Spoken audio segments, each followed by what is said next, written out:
Hello, students. Today we will have a lesson on medieval India. This is the first chapter of class 7th. And let me tell you, you have already studied ancient period in class 6. And in class 7th history, you will be reading medieval India. So let's get started without any delay. World history has been divided into three broad periods. World history को three broad periods में divide किया गया है and वो periods कौन कौन से हैं? They are ancient history, medieval history and modern history.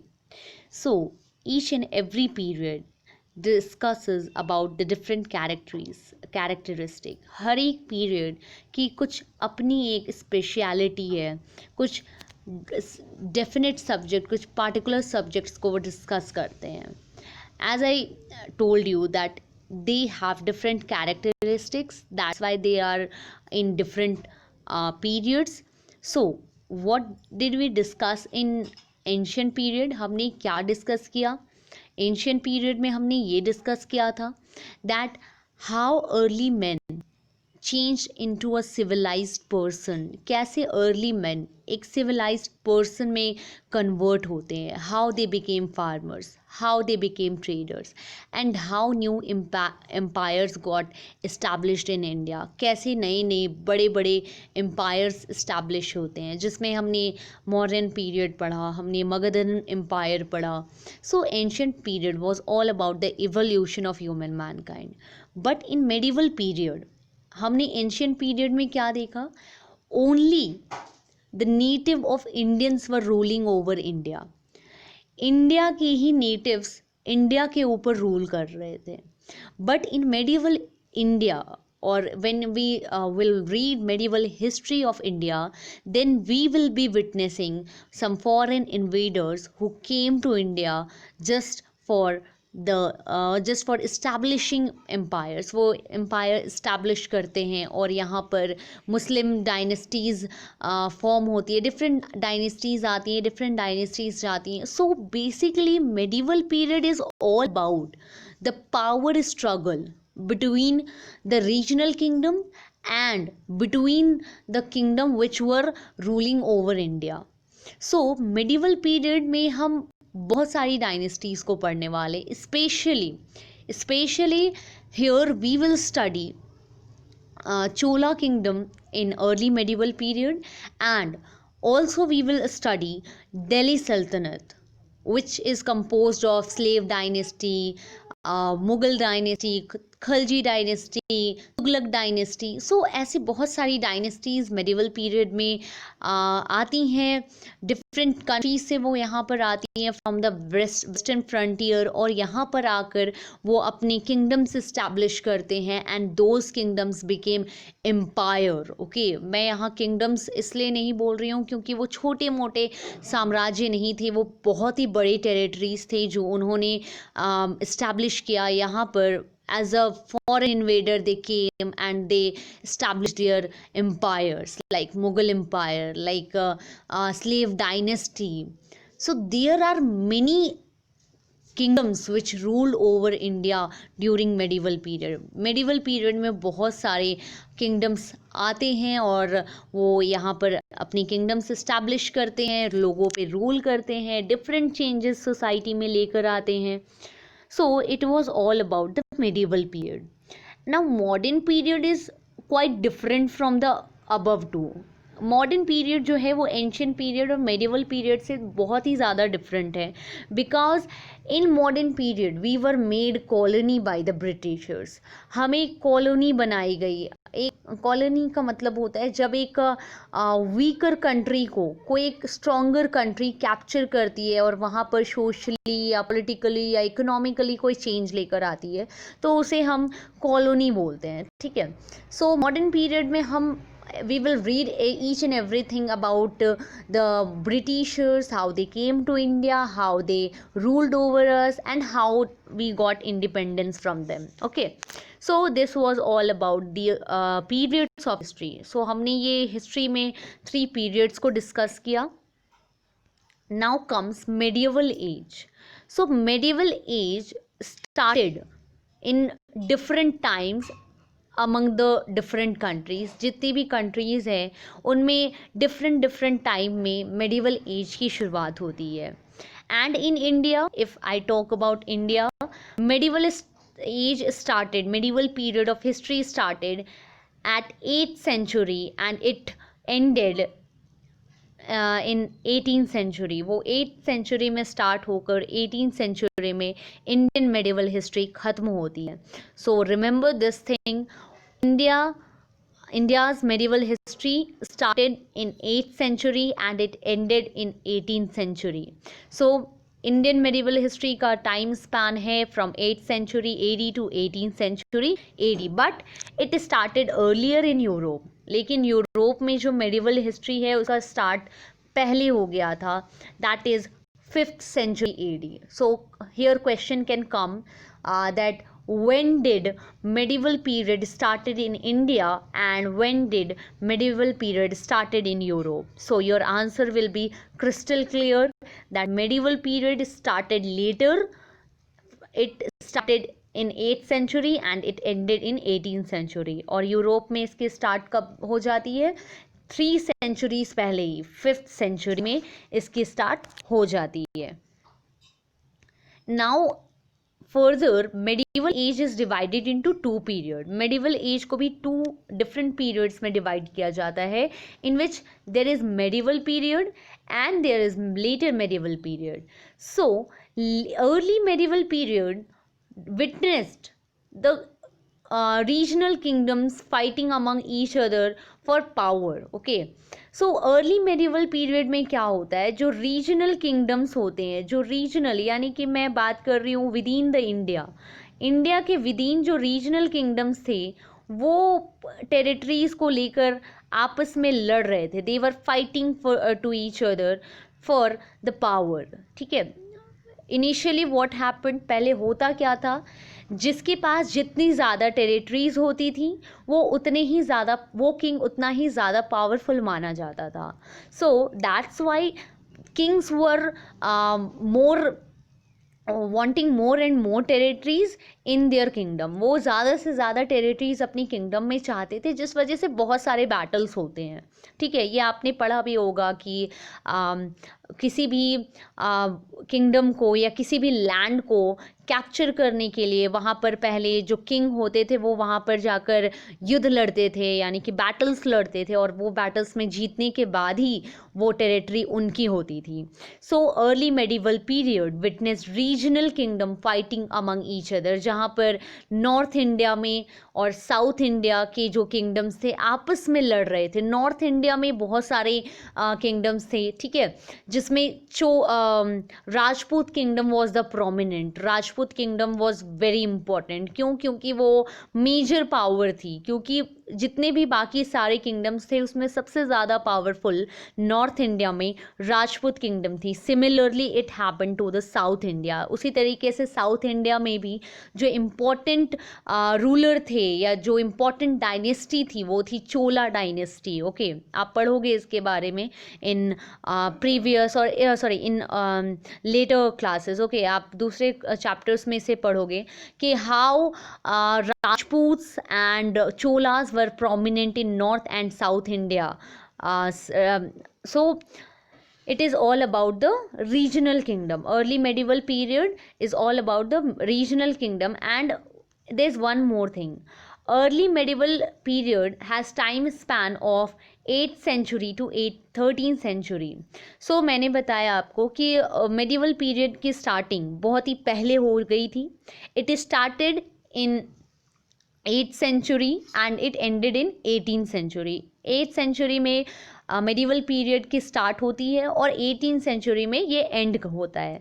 So पहला जो 5 century है from 8th century to 13th century AD, it was considered as early medieval period. And early medieval period witnessed what? It witnessed regional kingdoms fighting among each other, in which in North India Rajputs were prominent and in South India Cholas were prominent. Okay, they were the most powerful kingdom in North India and South India respectively. So now comes later medieval period. Letter medieval period की starting कब होती है? It started in 13th century. जैसे ही early medieval period खत्म होता है उसके जस्ट बाद का जो पीरियड है that is later medieval period. Letter medieval period 13th century से लेकर 18th सेंचुरी तक का उसका टाइम स्पैन होता है। टुक 5 century, okay, it took almost 5 century of later medieval period. So मैंने अभी आपको एक वर्ड बहुत ही ज़्यादा स्ट्रेस किया, I stressed a word a lot in early medieval period, that was regional.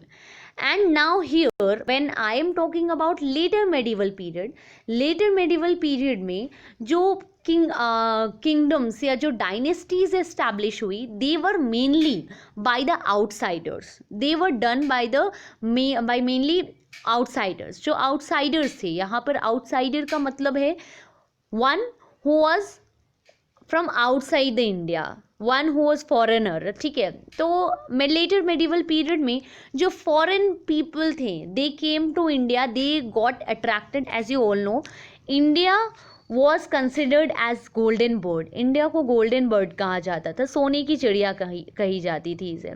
सो बहुत सारे फॉरेन इन्वेडर्स जब सुनते थे इन बातों को या उन्होंने इसके बारे में सुना, then they came to India in greed of power. वो पावर की ग्रीड में या बोल सकते हैं हम कि पावर के लालच में वो यहाँ पर आते हैं and they establish there kingdoms, they establish there dynasties, ठीक है। So basically foreign invaders, foreigners ruled over India, foreigners, outsiders ruled over India when it was later medieval period. Letter medieval period में foreigners हम पर rule करते हैं। Foreigners, यहाँ पर foreigners सभी लोग ये समझते हैं कि अमेरिका से जो आ रहे हैं या फिर ऑस्ट्रेलिया से जो आ रहे हैं वही फॉरेनर्स होते हैं। No, anyone who is from outside India they are considered as foreigner, okay, उन्हें फॉरेनर्स ही कहा जाएगा। सो अर्ली मेडिवल पीरियड में रीजनल किंगडम्स अपने आसपास वो जितने भी किंगडम्स थे उनसे फाइट कर रहे थे, but in later medieval period many rulers from outside the India came and they establish their kingdom. जैसे मैं अगर एग्जाम्पल दूँ तो इनमें अफ़गान हो गए, ओके, इनमें अफ़गान्स आ जाते हैं। अफ़गानिस्तान से जो आए उनको अफ़गान्स बोला गया, ठीक है। तुर्कमेनिस्तान से जो आए उनको तुर्क बोला गया, और फिर जो मंगोलिया से आए उन्हें मुगल्स बोला गया, ठीक है। सो ऐसे बहुत सारे डिफरेंट कंट्री से डिफरेंट लोग आते हैं, डिफरेंट फॉरेनर्स आते हैं और वो यहाँ पर आकर अपनी किंगडम या अपनी डायनेस्टी इस्टेब्लिश करते हैं। देखिए, किंगडम और डायनेस्टी में डिफरेंस यही है कि किंगडम हम किसी छोटे टेरिटरी, एक ऐसा किंग जिसके पास बहुत ही कम टेरिटरीज है, बहुत कम लैंड एरिया है और उसकी जुरिडिक्शन भी क्या है, बहुत ही लिमिटेड एरिया में के अंदर है, उसकी पावर भी लिमिटेड एरिया के अंदर है। और डायनेस्टीज़ वो होती हैं जो ऑलमोस्ट पूरी इंडिया पे रूल करती है, ऑलमोस्ट, ओके, ऑलमोस्ट पूरी इंडिया पे रूल करती है, वो कहलाती है डायनेस्टीज़। जैसे मैंने बात किया था अभी, मैंने कुछ देर पहले ही बोला था मुगल डायनेस्टी, ठीक है, मैंने बोला था मौर्यन डायनेस्टी। सो आप सभी जानते हो कि मौर्यन डायनेस्टी में almost north, south, east, west all were captured by the Mauryan kings. वो पूरी तरीके से मॉरियन किंग्स ने कैप्चर कर लिया था। So there were many kingdoms and there were many dynasties which arose in later medieval period. और याद रखोगे later medieval period की स्टार्टिंग कब होती है? 13th century and it ended in 18th century. Okay, so as I have already discussed it कि early medieval period witnessed what? It witnessed power struggles. What does it mean? Power struggles का मतलब होता है लोग आपस में ही they were fighting with each other, they were struggling with each other for power, वो पावर के लिए। अब देखिए, पावर उस वक्त किनके पास ज़्यादा होती थी? जिनके पास ज़्यादा लैंड एरिया होता था, जिनके पास जितनी एक्सपैंडेड टेरिटरीज होती थी। सो अर्ली मेडिवल पीरियड में रीजनल किंगडम्स, नॉर्थ के रीजनल किंगडम्स एंड साउथ के रीजनल किंगडम्स आपस में they were fighting among themselves, they were fighting, and in north India Rajputs were prominent and in south India Cholas were prominent and their distinctive cultural characteristic. आप जैसे जानते हो कि अगर कोई एक रीजन है जिसे किसी किंग ने कैप्चर किया है, ठीक है, कल को जाकर वो किंग दूसरे किसी टेरिटरी को कैप्चर करते हैं, तो वो दोनों ही टेरिटरीज की जो कल्चरल या कस्टम्स होते हैं, कल्चर्स होते हैं, ठीक है, वे ऑफ लिविंग होता है, वो क्या हो जाता है, आपस में मर्ज हो जाता है और एक न्यू कल्चर का फॉर्मेशन होता है। So it resulted in the blending of different cultures. जैसे जैसे टेरिटरीज एक्सपैंड होती थी, लोग नए कल्चर्स को जानते थे, लोग नई चीज़ों को जानते थे। Okay, now come later medieval age. So as I told you, later medieval age witnessed the foreigners coming to India and establishing their dynasties. So later medieval age में क्या होता था, later medieval age में जो different reason से या different countries से लोग आकर यहाँ पर उन्होंने अपनी किंग डायनेस्टीज इस्टेब्लिश की, जिनमें most were the Muslim ruler, most were the Muslim conquerors का मतलब होता है जो जीतता है। तो हमें हमारे इंडिया में बहुत सारे मुस्लिम रूलर्स उस टाइम पर आकर हमारे ऊपर रूल करते हैं, अमंग विच तुर्क, Afghans and Mughals were important. जहाँ पर आप पढ़ोगे स्लेव डायनेस्टी में आपको बहुत सारे किंगडम्स को पढ़ना है। बेसिकली हम यहाँ पर चोला किंगडम, दिल्ली सल्तनत, इन सभी चीज़ों को पढ़ने वाले। तो आप पढ़ोगे कि Mamluk dynasty, Tughlaq dynasty, Khalji dynasty, Syed dynasty, Lodhi dynasty, ये सभी डायनेस्टीज़ जो भी थी, the rulers were Muslim. Okay, so Muslim conquerors invaded India, they captured India and they ruled over India, and which led to the Islamic custom influencing Indian culture and customs. आप देखोगे कि किस तरीके से उस टाइम पर जो Islamic customs होते थे, जो इस्लामिक कल्चर होता था, वो इंडियन कल्चर से ब्लेंड हो गया, मतलब वो मर्ज हो गया। आप अगर किसी ऐसे रीजन में जाकर रह रहे हो जहाँ का कल्चर आप बिल्कुल भी नहीं जानते हो, ठीक है, but by the passage of time you will get to know their culture also. आप उसकी कल्चर को भी समझने लगोगे और वो आपकी कल्चर को समझने लगेंगे, and after that what will happen, आप वहाँ की लैंग्वेज को भी धीरे धीरे सीख जाओगे, ठीक है। कुछ ऐसी चीज़ें हैं जो आप कभी अपनी में नहीं बदलाव लाओगे, कोई भी चेंज नहीं लाओगे, लेकिन कुछ चीज़ें हैं जो आप उनसे अडॉप्ट कर लोगे। इससे क्या होता है, it results in blending of culture, इससे कल्चर की ब्लेंडिंग होती है। So that rulers who were Muslims, they resulted, their dynasties resulted in Indo-Islamic culture. इससे क्या हुआ, Indo-Islamic culture राइज हुआ, Indo Islamic culture arose. Indo मतलब इंडियन, इंडियन का कुछ कल्चर और इस्लाम का कुछ कल्चर जब मिल जाते हैं तो वो हो जाता है Indo Islamic culture. Okay, now came after these dynasties, मैंने अभी अर्ली मेडिवल पीरियड बताया where regional kingdoms were struggling among each other. Then after comes later medieval period. Later medieval period में हम क्या देखते हैं कि बहुत सारे मुस्लिम कॉन्करर्स इंडिया को कॉन्कर करते हैं, and they ruled in the different parts of the country, and also their rule resulted in a rise of a new culture. एक न्यू कल्चर का राइज होता है, न्यू कल्चर हमें देखने को मिलता है, and that was Indo Islamic culture. And now you all know that India became a major trading country.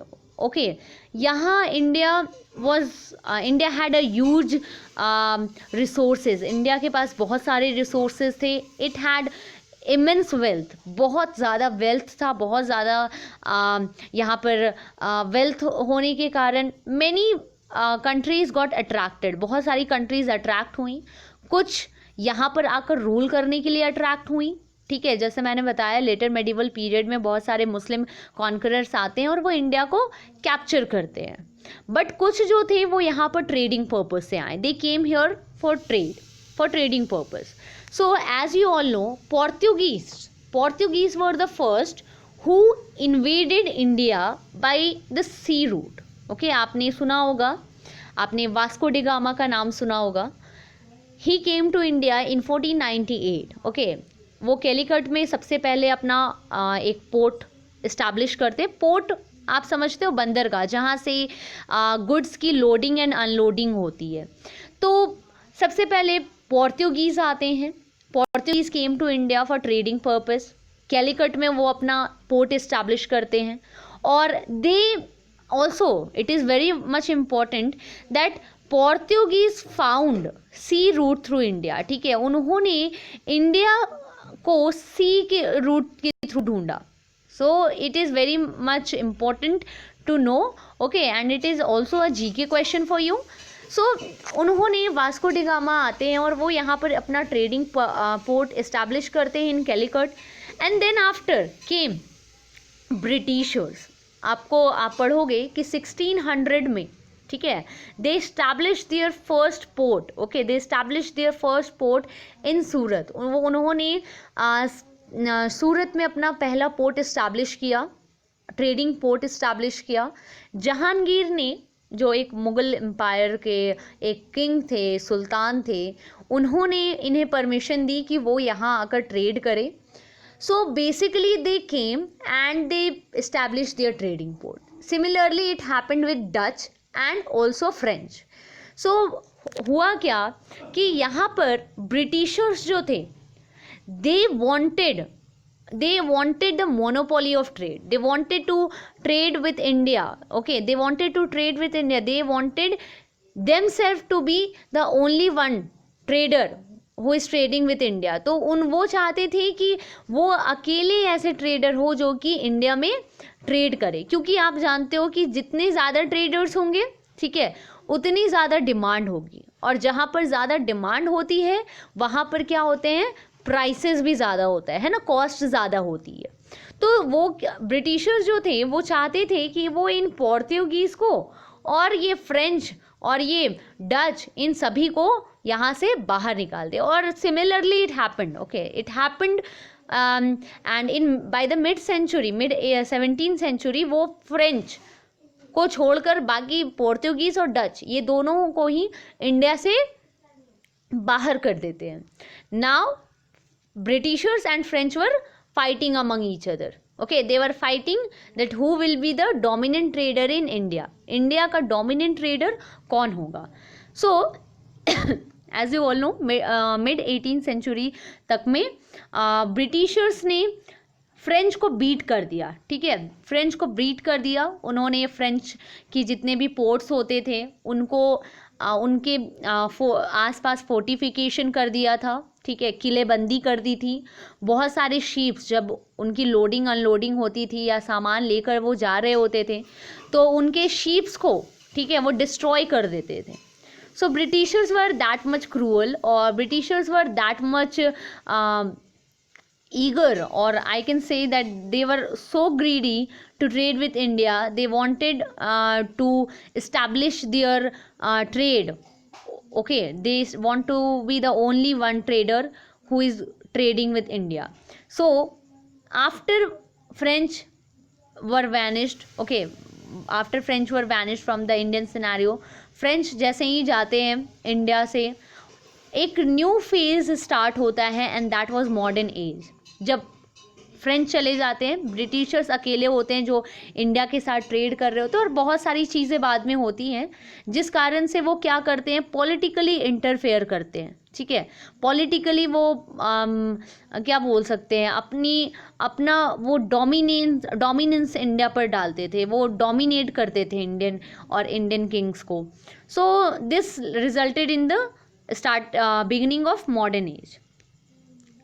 Now comes importance of geographical knowledge. Importance of geographical knowledge.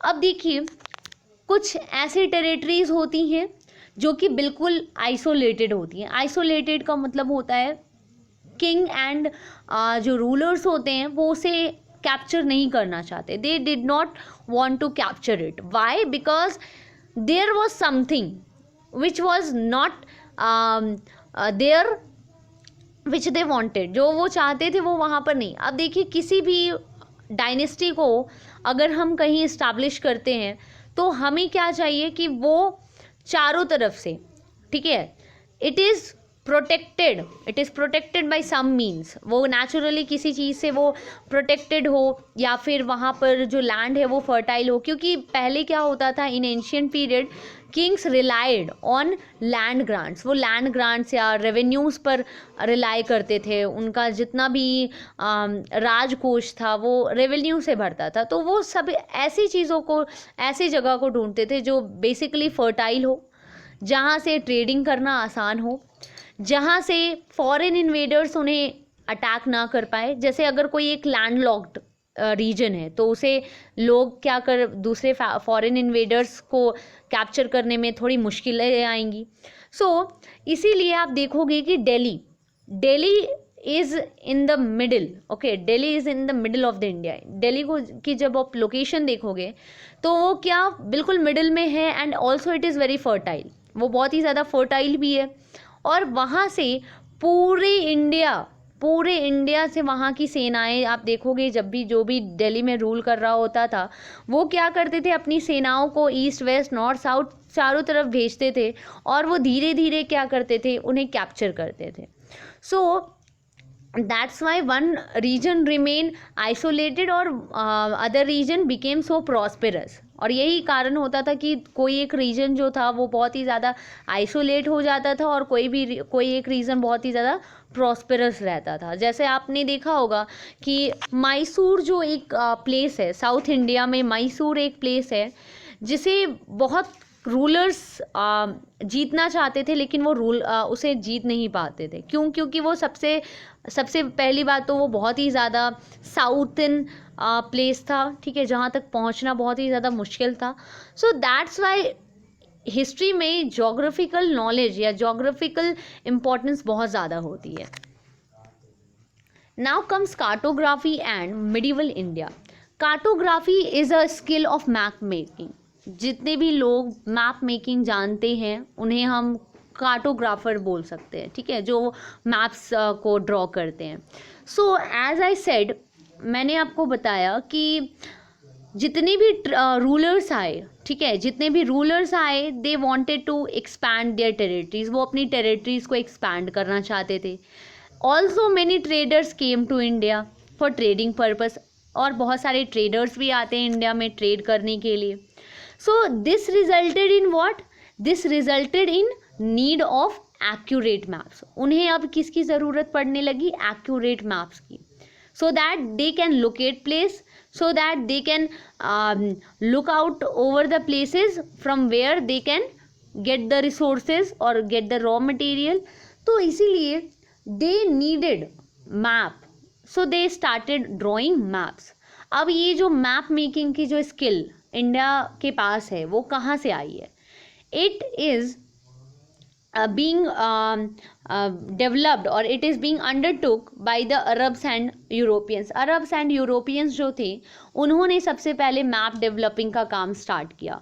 And map developing के बाद जब Europeans यहाँ पर आते हैं तब Indians भी क्या करते हैं, वो मैप मेकिंग की स्किल को सीखते हैं और after that they also became skilled in cartography. वो भी कार्टोग्राफी में स्किल्ड हो जाते हैं.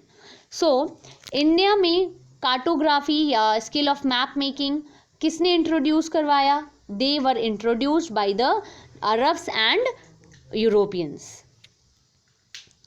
एंड ऑल्सो जितने भी मैप्स बनाए गए they were drawn by the sailors. अब आपको पता है कि मेडिवल पीरियड में जो सेलर्स होते थे, सेलर्स कौन होते हैं? जो एक प्लेस से दूसरी प्लेस तक जाते हैं in search of new land, नई नई लैंड को खोजने के लिए, नई जगहों को खोजने के लिए लोग पहले क्या समुद्री यात्रा पर निकलते थे। They use to sail around the world. आपने सुना होगा कि एक फर्डिनेंड मैगलन नाम का इंसान था जिसने पूरे वर्ल्ड में चक्कर लगाया, पूरे वर्ल्ड को उसने सर्च देखना चाहा। इस वजह से उन्होंने क्या, he was the first man to circumnavigate around the world. वो पूरे वर्ल्ड में अपने शिप से सेल करते हैं, घूमते हैं।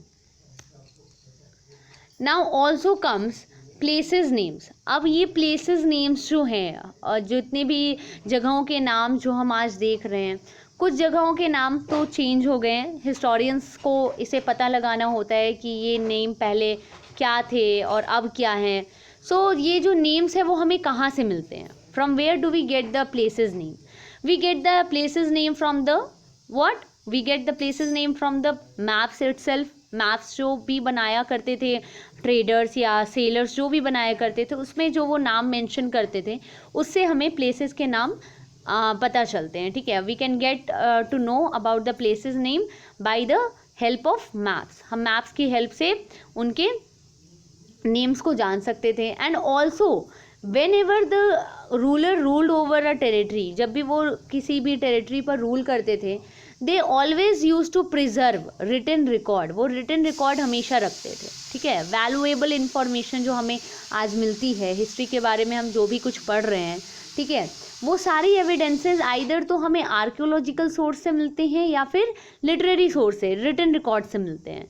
सो रिटन रिकॉर्ड में बहुत ही क्लियरली प्लेसेस के नेम क्या होते थे, मेंशन होते थे। और बहुत सारे आप देखोगे कि बहुत सारे ट्रैवलर्स आते हैं इंडिया में, जैसे अल बिरूनी होते हैं, ठीक है, इब्न बतूता आते हैं। वो जब ट्रैवल करते हैं around India, they travel with in India, they wrote different valuable account. वो बहुत ही अलग अलग अकाउंट्स लिखते हैं, ठीक है, बहुत सारी चीज़ें अलग अलग लिखते हैं जिसमें वो प्लेसेस के नेम को मेंशन करते हैं। लाइक अल बिरूनी, अगर मैं अभी बात करती हूँ अल बिरूनी, तो वो एक सेंट्रल एशियन स्कॉलर थे, ठीक है, जो यहाँ पर आते हैं और उन्होंने किताब उल हिंद लिखा है, जो कि बेसिकली पूरे इंडिया के बारे में है कि उन्होंने इंडिया में क्या क्या चीज़ें देखी, कौन कौन से प्लेसेस जो थे वो मैग्निफिशेंट थे, how were kings, how were their palaces.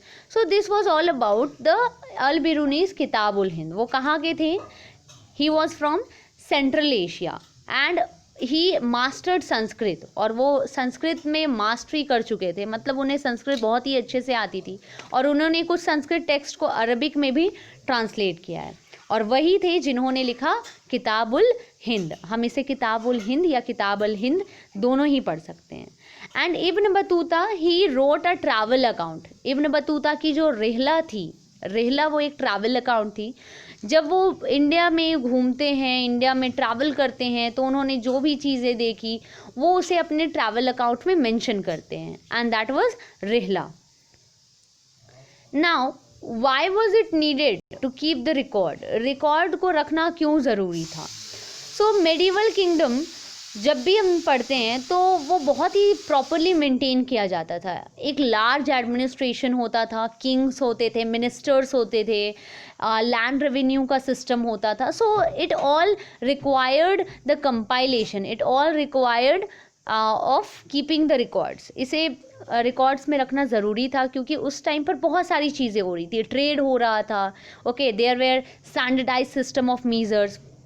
लोग ये ट्रेडिंग करते थे, बहुत सारी चीज़ों के ऊपर ट्रेडिंग होती थी, लोग रेवेन्यूज़ कलेक्ट करते थे। So it was necessary to keep records.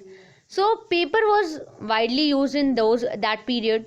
इसीलिए पेपर का यूज़ करके लोग क्या करते थे, हिस्टोरिकल डॉक्यूमेंट्स को कंपाइल करते थे। और उसे क्या बोला जाता है, जितने भी हिस्टोरिकल डॉक्यूमेंट्स होते हैं या फिर किसी वो किंग के बारे में बता रहे हैं या फिर उसकी डायनेस्टी में क्या क्या चीज़ें चेंजेस आए हैं, उनके बारे में बताने वाली चीज़ें जो हिस्टोरिकल डॉक्यूमेंट्स होते हैं उसे हम आर्चीव्स कहते हैं। क्या कहते हैं? Archives. Now nature of the medieval documents. अब मेडिवल डॉक्यूमेंट्स का नेचर कैसा होता था, किन किन सब्जेक्ट्स पर उसे लिखा जाता था, डॉक्यूमेंट किन किन सब्जेक्ट्स पे होते थे।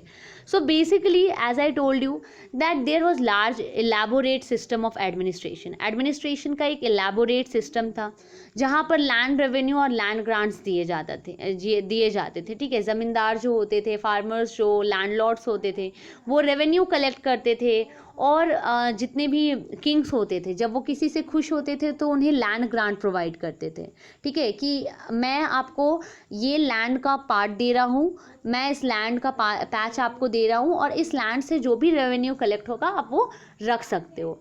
तो मेडिवल रिकॉर्ड्स में लैंड रेवेन्यू के सब्जेक्ट पर, लैंड ग्रांट्स के सब्जेक्ट पर, और कभी कभी रिलीजियस लिटरेचर भी होते थे, और सेकुलर वर्क्स जो होते थे जो किसी रिलीजन से रिलेट नहीं करते थे वो थे ट्रैवल राइटिंग। जैसे मैंने अभी बताया ट्रैवल अकाउंट्स, जो भी ट्रैवलर्स आते थे, जैसे मैंने अल-बेरूनी बताया, फिर मेगास्थनीज आपने एंशियंट पीरियड में पढ़ा था। सिमिलरली मार्को पोलो होते हैं, फिर हमारा इब्न बतूता होते हैं, ये सभी जब आते हैं वो ट्रैवल अकाउंट्स लिखते हैं, वो क्या होते हैं, सेकुलर वर्क होते हैं। हिस्ट्री और साइंस पे भी बहुत सारी मेडिवल डॉक्यूमेंट्स पाई गई हैं। So this was all about today's class. Okay, so here I am ending this session because this video is being is so long. Okay, so I am ending this right here.